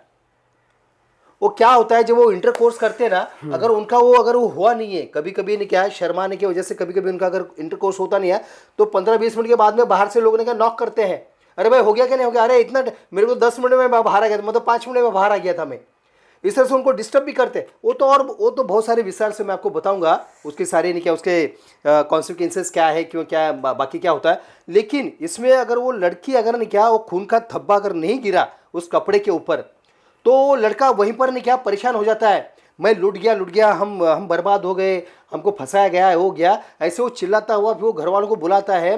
तो जैसे वो घर वाले फिर उन्हें क्या, जो बगल में रहते हैं ना, तो वहाँ पर वो वैसे आते, क्या हो गया, माल अच्छा नहीं निकला, तो वैसे उसके लड़का लड़की के घर वाले, जो उसकी माँ बहन होगी, उसके जो क्या भाई, वो वैसे गुस्सा लड़की को पीटते वहीं पर, उसको लड़की को पीटा, वो लड़की आज भी पीटा जाता है, उसको बांधा जाता है, उसको अंधेरे में रखा जाता है, उसके साथ में उसको प्रताड़ित किया जाता है, उसके साथ में नहीं वो नहीं किया, और उसको हजारों सवाल उसके कि कौन था, क्या था, किसके साथ में तू काला मुंह करके आई है, क्या किया है, कहाँ तूने हमारे इनके सारे हमारी जो हमारी आन बान शान जी, जो हमारी जो ये थी, जो दान का नाक कटा, हमारा जो शान थी हमारी, वो सब तूने पगड़ी, हमारी पगड़ी की शान मिट्टी में मिला दी है। इस तरह से उसको क्या, ये नोचा जाता है उसको वो। और इस तरह से वो दूसरे दिन, वो तो होता ही है, दूसरे दिन तुरंत नहीं क्या, जात पंचायत फिर वापस बैठती है कि उसका रिजल्ट क्या है भाई, रात को उनको भेजा था, उसका रिजल्ट क्या है। जैसे मैंने बोला खून का धब्बा निकला, वो कपड़ा और रात से ही सब देखते रहते हैं, सभी औरतें, लड़कियां, आदमी भी देखते हैं वो लड़का, अरे अच्छा माल मिला, अच्छा मिला। लेकिन वो धब्बा जब नहीं रहता है ना, तो फिर वो लड़की को वो धब्बा रहा है, दूसरे दिन जब जात पंचायत बैठती है, तो ये वर्जिनिटी टेस्ट के बारे में उस लड़के को लड़की के कैरेक्टर के बारे में पूछा जाता है कि रात को भाई तुमको क्या जवारी का, गेहूं का, चावल का पोता भेजा था, तो आपको कैसा मिला, आपको कांच का बर्तन भेजा हुआ था हमने, यानी को जो लड़की जो दुल्हन है वो कांच का बर्तन या पोता या गेहूं या तुमको वो घड़ा, अच्छा मट्टी का घड़ा भेजा था हमने आपको, तो वो कैसा निकला। तो फिर ये लड़का बोलता है अगर अच्छा खून का धब्बा निकला हो तो सब खुश होता है ना, नहीं मुझे अच्छा, मेरा माल अच्छा निकला, अच्छा मिला, अच्छा माल मिला, मुझे अच्छा माल मिला, मुझे अच्छा माल मिला, ऐसा बोलता है वो 3 बार। अगर वही अगर नहीं किया तो कैसे, जब वो अच्छा मिला बोलता तो अरे बोलते अच्छी बात है, खुशी की बात है, ये वो हमको खुशी दो, वापस खुशी लेते, ये वो करते, बिरयानी बनाओ, ये होता है। लेकिन वही लड़का जब अगर खून का धब्बा नहीं है, वो अगर बोलता है कि वो मुझे तो हम तो फंस गए, लुट गए, और वो जब बोलते कि आपको माल कैसा मिला, वो बोलता है कि माल मुझे खोटा माल मिला है, मुझे माल खोटा मिला है, हमारे साथ में नहीं गया, हमको फंसाया गया है, हमारे साथ में धोखाधड़ी की गई है, और हमको अभी ऐसी लड़की नहीं चाहिए। तो फिर वो पंच, वो माँ बाप से पूछते हैं, लड़की के माँ बाप से, और वो लड़की से पूछते हैं कि तूने कहाँ मुँह काला किया तुमने, बताओ। फिर वो जात वाला है कि बाहर का है। ये पूरी कौमरिया चाचणी की, वोटिंग टेस्ट की पूरी कहानी है। तो उसको पूछते, फिर वो लड़की बताती है जैसे भी उसके साथ में हुआ, वो अगर सच्ची ईमानदार होगी तो फिर वो बनेंगे भाई जात वाला था। अगर समझो उसके साथ में बाहर वाला अगर कोई तो बोले वो बाहर वाला था। अब वो जात वाला रहेगा तो उसको पकड़ के लाना पड़ता है, उसके माँ बाप को, सबको। आजकल तो बहुत सारे एक्सरसाइज हैं और बहुत सारा रनिंग है, दौड़ है, धूप है, स्ट्रेस है, बहुत सारा चीज़ें आजकल तो हम इस दौर में आ चुके हैं। तो फिर भी किसी भी कारण से ऐसा हो सकता है। तो ऐसे में लड़कियों को तो बहुत ही कष्टदायक दौर से गुजरना पड़ता है। और वर्जिनिटी टेस्ट जैसा आपने बताया, जो इस दौर में भी लोग कर रहे हैं, कितनी शर्म की बात है बताइए। और इतने पढ़े लिखे समाज, इतना पढ़ा हमारा समाज कहाँ से कहाँ चला गया, उस लड़कियों के साथ क्या होता होगा। ये बहुत ही बुनियादी सवाल पूछा है आपने। ये जात पंचायत के लोगों का मानना है। फिर उसमें अब आजकल तो मैं बोला ना, पुलिस वाले भी जात पंचायत का काम कर रहे हैं, जो प्रोफेसर वो भी काम कर रहे हैं, जज वो भी काम कर रहे हैं, जो डायरेक्टर वो भी काम कर रहे हैं। तो ये इसलिए बुनियादी ये सवाल है, ये आपने जो पूछा हुआ, कि उनका एक ही मानना है कि कोई भी लड़की हो तो विदाउट विंटर कोर्स वो लड़की कभी भी वो खराब निकल ही नहीं सकती। नहीं, जैसे अभी जिम, ऐसा उनका मानना है। अगर डॉक्टर भी आके अगर बोल देना कि ये साइकिल से या स्विमिंग करने से या रनिंग करने से या कोई वजन का काम निकालने से वो नेचुरल चीज़ है, जो कर्टन है, जो हैमन है, वो रप्चर हो जाता है, फट जाता है, ये लोगों का मानना बिल्कुल नहीं है। वैसे बोले हम तुम्हारा साइंस वाइंस हम नहीं मानते, तुम्हारी डॉक्टरी हमको नहीं लेना देना है, आप ये लड़की जब तक इंटर कोर्स नहीं करती तब तक नहीं कहा, ये रप्चर होता ही नहीं है, ऐसा उनका मानना है। तो फिर उस लड़की के साथ क्या होता है? फिर उस लड़की के साथ में ये होता है कि उस लड़की को मारा पिटा जाता है, उसको वहाँ पर भी मारा पिटा जाता है। फिर उसके साथ में उसको दंडित किया जाता है उसको। देखो इसमें और दो बातें हैं। अगर वो समाज का लड़का होगा, ये तो बाहर का लड़का होगा, तो फिर उसको सिर्फ वो पैसे, इनका दंड देना बोलो तो क्या पैसा ही, उनसे मुआवजा लेना, उसका लाख 2 लाख 5 लाख 10 लाख वो हो गया। लेकिन जब समाज का होता ना, और समाज में अगर उसका वो नेकचार में रहेगा ना, वो कि जैसे वो शादी कर सकता है तो शादी करवा, वो दूर का है, तो शादी नहीं, वो शादी वाला शादी कर सकता है, उसका वो गोत्र में है उसका। लेकिन अगर तो वो उससे वो अलग दंड है उससे, कि उससे वो दंडित उसको भी किया जाता है, इसको भी, उसको दोनों को दंडित करके वो उसके माँ को, और ये उसका आधा हिस्सा, ये नहीं क्या पंच लोग को जो पैसा मिलता है उसका आधा हिस्सा पंच लोग लेते हैं और खुशी के नाम से अलग लेते हैं।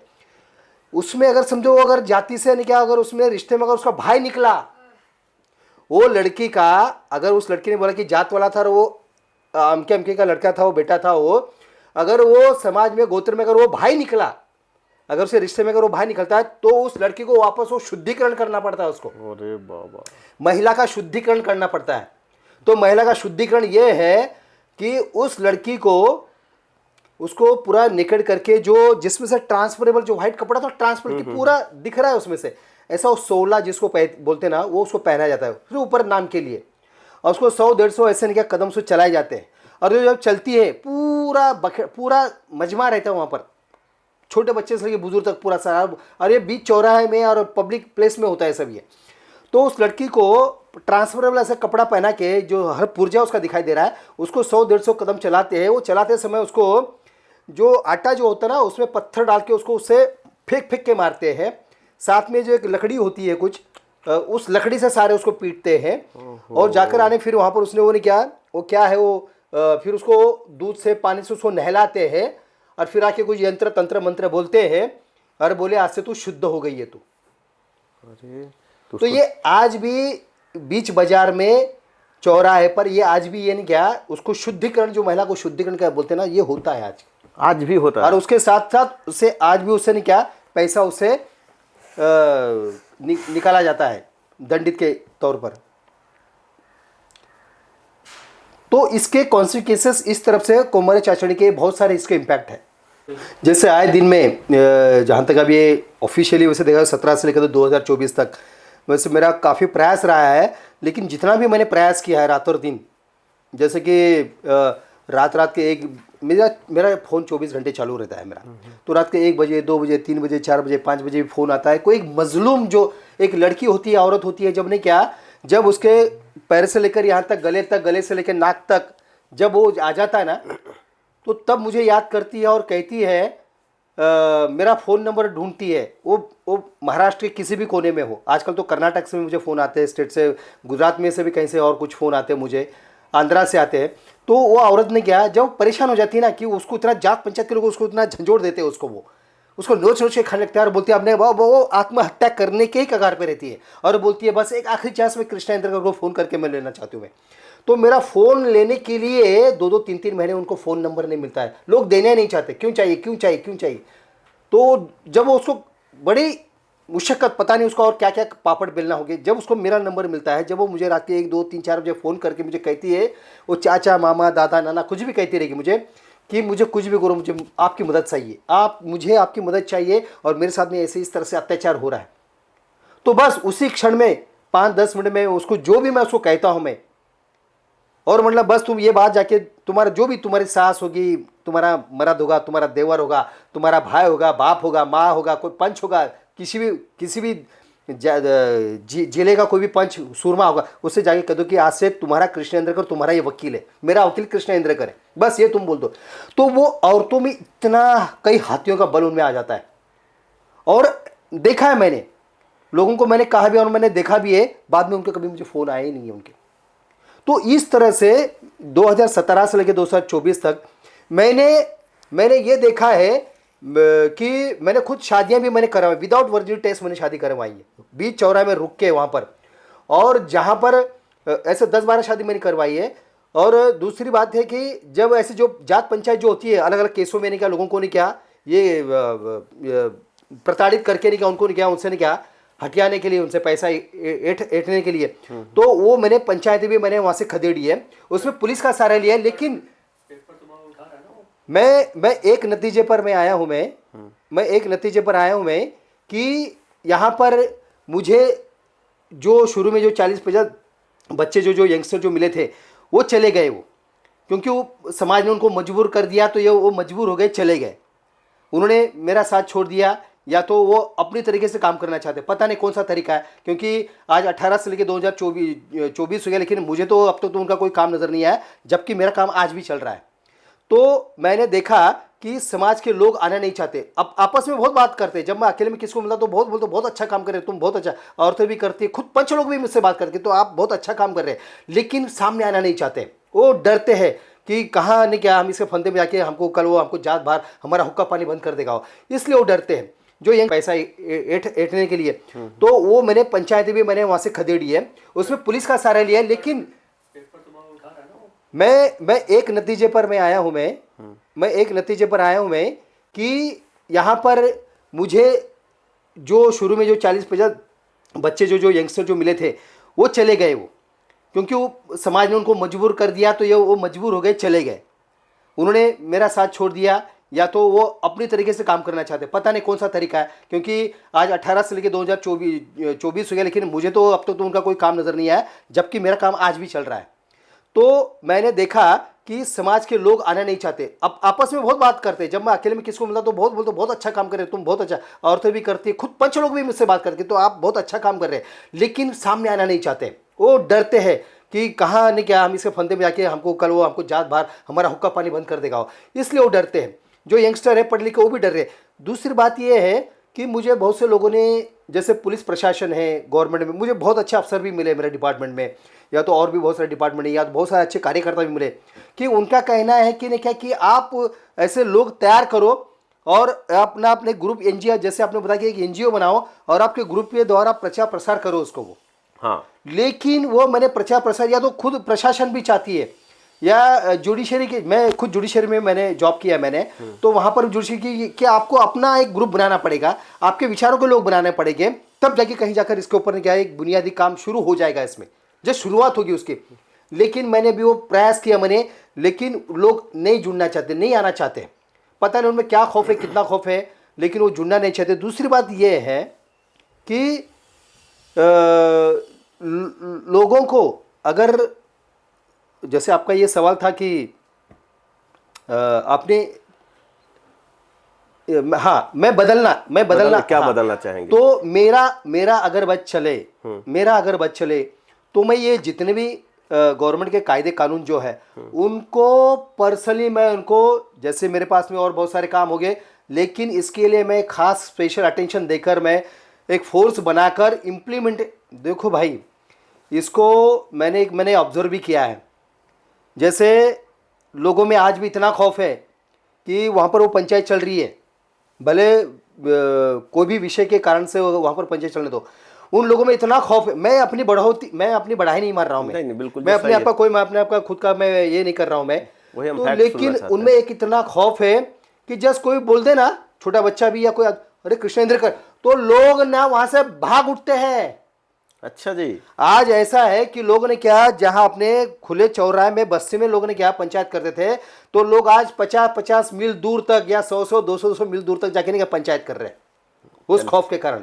चलिए, तो मुझे अगर सरकार, मुझे कोई बड़ी पोस्ट, मुझे सीएम चाहिए, पीएम चाहिए, या कोई एमएलए आमदार नहीं, एक वहां का एक पुलिस डंडे वाला, एक कांस्टेबल जो होता है ना, वो कांस्टेबल भी अगर रह जाए ना मेरे साथ में, और वो अगर ईमानदार होवे ना, और बस उसको अगर क्या, उसको गवर्नमेंट का उसको पूरा सपोर्ट होवे ना, एक कांस्टेबल, क्योंकि क्या है, ये जो घुमंतु जातियां जो होती है, तो वो इस पुलिस को डरती है, वो बाकी किसको डरती है, वो उधर सीएम आएगा, पीएम आएगा, उसको भी नहीं डरेगी। अच्छा, पुलिस से लेकिन जब एक वर्दी वाला आएगा ना, तो उसके हक्के छक्के सब छूट जाते हैं उसको।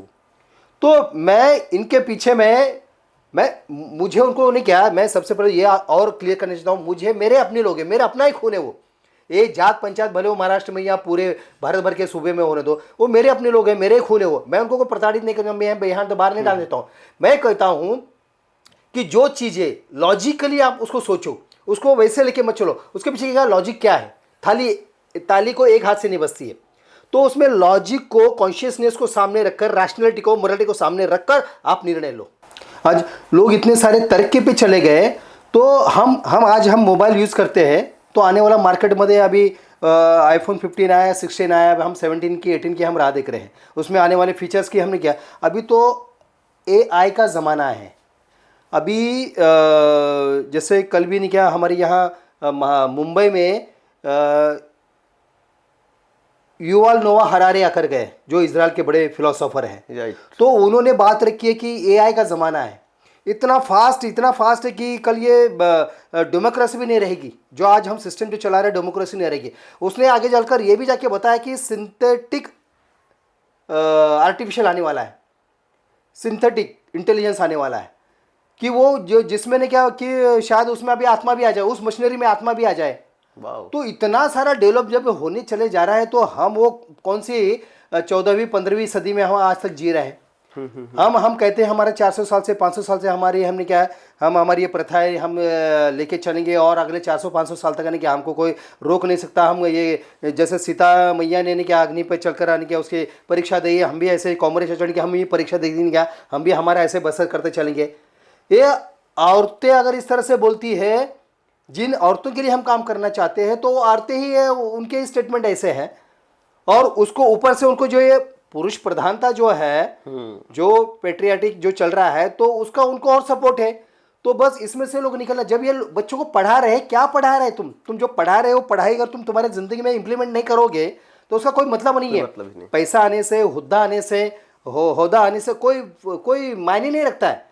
तुम्हारी जिंदगी किस तरह से बसर कर रहे हो, तुम्हारे अपने फंडामेंटल राइट्स कितने, तुम्हारी अपनी सोच कितनी अच्छी गहरी है, तुम उस पर कितना तुम इम्प्लीमेंट करते हो, ये बहुत सारी इंपॉर्टेंट बातें हैं। तो मैं चाहता हूं कि लोगों ने कि ये तुम जल्दी तुमने क्या इसमें से तुम बाहर निकलोगे, उतनी जाकर हमारा अपना समाज अच्छा सक्षम बनेगा। हम अपना कुछ भी कंट्रीब्यूशन इस गवर्नमेंट को भी हम दे सकते हैं, इस दुनिया को दे सकते हैं, इस देश को दे सकते हैं। वरना जिस तरह से कई जो भाषाएं लुप्त हो गई है इस पृथ्वी में, इस धरती में, कई ऐसी जातियां जो थी जिनकी भाषा क्या, संस्कृति, कल्चर, वो जातियां लुप्त हो गई है। उसी तरह से आने वाले कुछ समय में हमारा समाज जो कंजरवाट समाज है, जो हमारी भाषा, हमारी संस्कृति जो तुम जो कहते हैं, वो आने वाले समय में वो भी लुप्त हो जाएगी। सर, आपसे इतने सारे मुद्दों पर बातचीत करने के बाद बहुत अच्छा लगा, बहुत चीज़ें सुनने को मिला, समझने को मिला और नया चीज़ की जानकारी हुई। और बहुत अच्छा लगा जो आपने इस सारे टॉपिक पे बहुत गंभीरता से, बहुत अच्छे डिटेलिंग में आपने इसका वो किए। तो अभी मैं एक सवाल ये पूछना चाहता हूँ, अभी जो रिटायरमेंट के बाद आप अपना समय कैसे स्पेंड करते हैं? बहुत अच्छा सवाल किया है। हाल ही में अभी जून 2024 की एंडिंग में मैं रिटायर्ड हुआ हूँ और रिटायर होकर अब ये 6वां महीना चल रहा है मैं।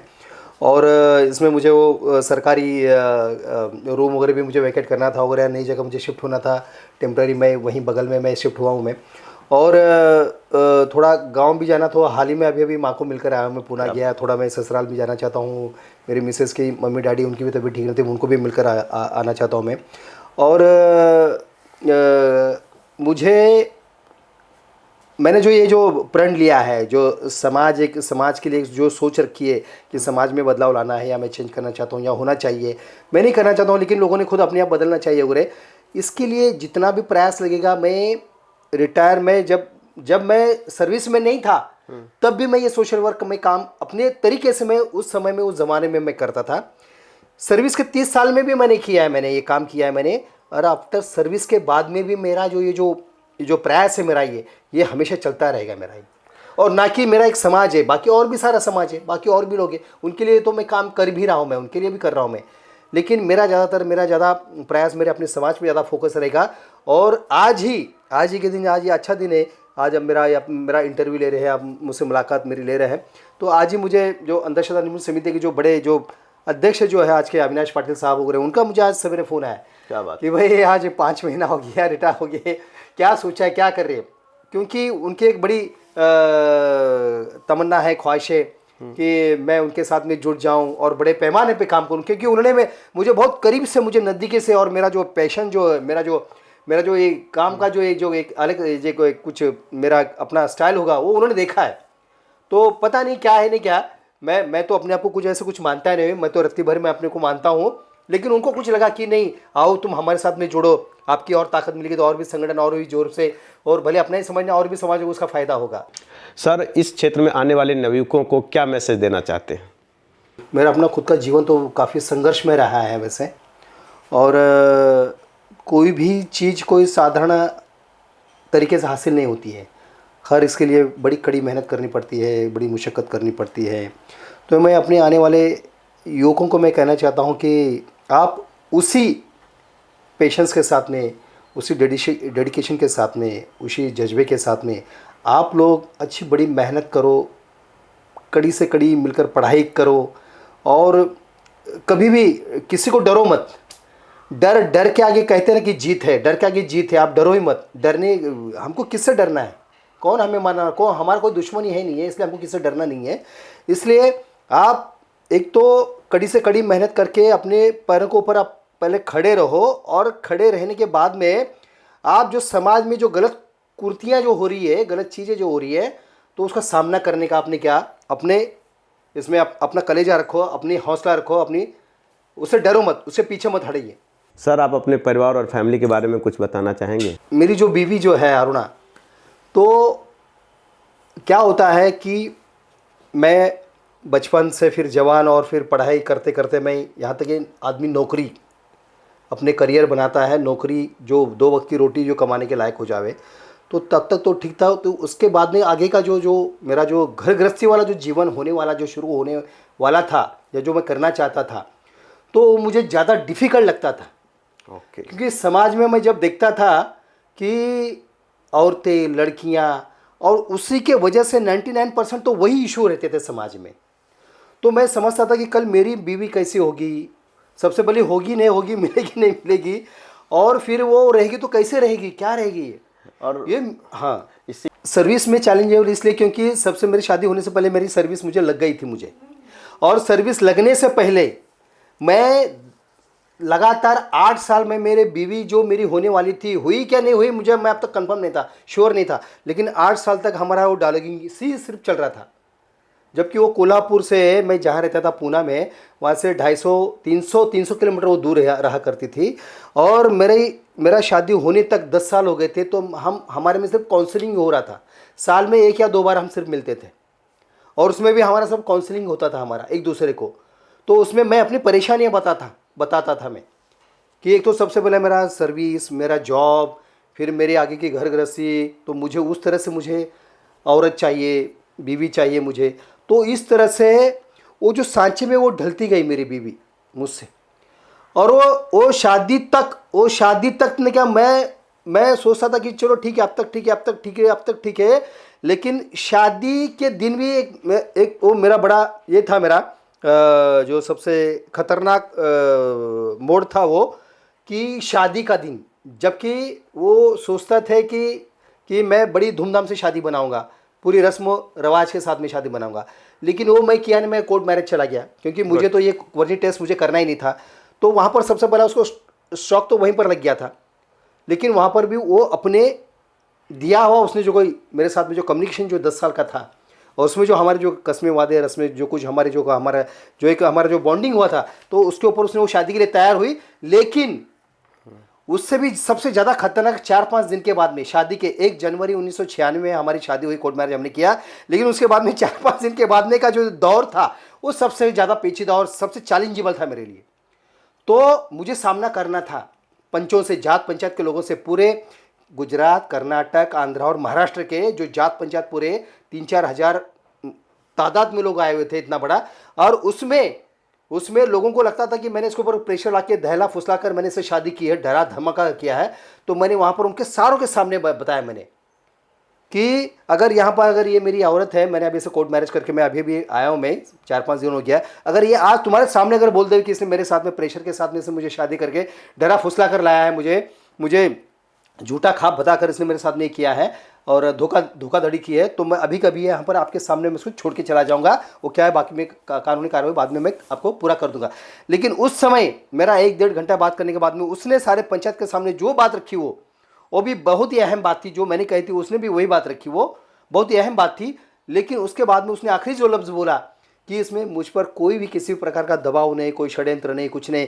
उसका जो भी मुझे अच्छा लगा, उसको मेरा साथ सहयोग समर्थन है, और मैं अपने मन मर्जी से अपनी खुद की भावना से खुद मैं होकर मैंने उसके साथ में कोर्ट मैरिज की है। मुझसे कोई गिला शिकवा नहीं है। और वो जो मेरे लिए जो वो क्षण था, वो सबसे भारी क्षण था, वही मेरे ज़िंदगी में सबसे बड़ा मैं चैलेंज, अगर वो ना होता, क्योंकि वो 10 साल की जो मैंने जो हमारी जो मुशक्क़त थी, या जो हमारा जो बॉन्डिंग था, जो हमारे विचार आदान प्रदान हम जो किए थे, वही 10 साल की जो शादी के पहले के बाद में आज 30 साल हो रहे हैं, तो उसमें वो खरी उतरी है। मैं कितना उतरा हूँ उसके इसमें पता नहीं है, लेकिन वो मेरे इसमें पूरी खरी उतरी है। और जो भी उसका श्रेय है, जो मैं मेरे अपने पूरा जो ज़िंदगी जो क्रक्स जो है, वो जो भी मेरी ज़िंदगी का क्रक्स है, वो आज मेरी बीवी को मैं उसको समर्पित करना चाहता हूँ मैं, कि जो भी कुछ भी है, आज मेरे बच्चे का भी जो आज वो अपाहिज पैदा हो गया था, लेकिन आज उसको मेन स्ट्रीम में लाया, उसको नॉर्मल करके उसने आज मेरी बीवी की वो परवरिश है, या उसके वो कल्चर है, संस्कार संस्कृति है, जो आज उसको मेन स्ट्रीम में लाया है। वो भी एक सबसे बड़ा चैलेंज था। ये एक आपका बच्चा अपाहिज है और आपने उसको नॉर्मल जगह पे नॉर्मल स्कूल में पढ़ाया लिखाया, तो कुछ इसका शेयर करेंगे?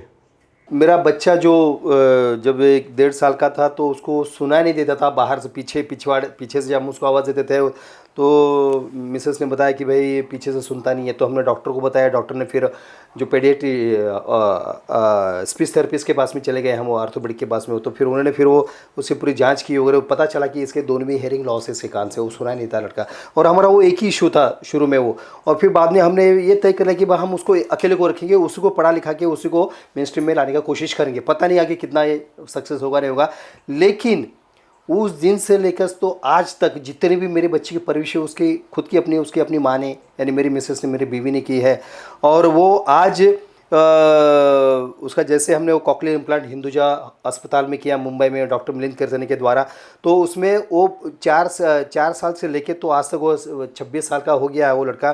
तो उसका पूरी स्कूल की पढ़ाई, फिर उसका डिप्लोमा कॉलेज का, फिर उसका वो पूरा इंजीनियरिंग हो रहा है, वो आज मैकेनिकल इंजीनियर बना है, अभी डिज़ाइन का कोर्स भी कर रहा है, पूरा नॉर्मल इसमें पढ़ा है वो।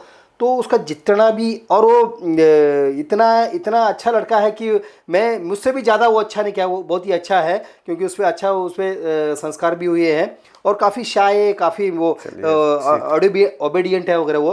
तो उसमें जितना भी उसका जो श्रेय है वो सारी उसके माँ को जाता है, क्योंकि उसमें जो मैंने जो गुण देखे थे तो पूरे वो सारे मेरे बेटे में, लड़के में है, और मैं उसको मैं दिन ब दिन मैं देखते रहता हूँ, और मैं अपने आप में खुश भी होता हूँ मैं। धन्यवाद सर, आप हमारे शो में आए, WTV के इस खास पॉडकास्ट शो में आपने इतना कीमती समय निकाला, इसके लिए आपका तहे दिल से शुक्रिया।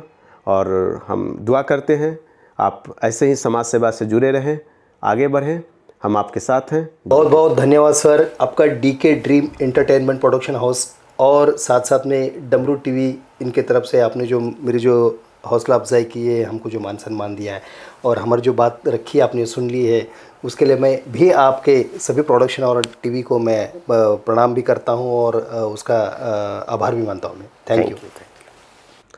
तो WTV के इस खास पॉडकास्ट शो में आपने इतने अनुभव और अच्छी अच्छी बातें सुना, सब कुछ लगा, कैसा लगा आप लोग ज़रूर शेयर करें, सब्सक्राइब करें, कमेंट्स करें, और हम मिलते हैं नेक्स्ट एपिसोड में नेक्स्ट मेहमान के साथ।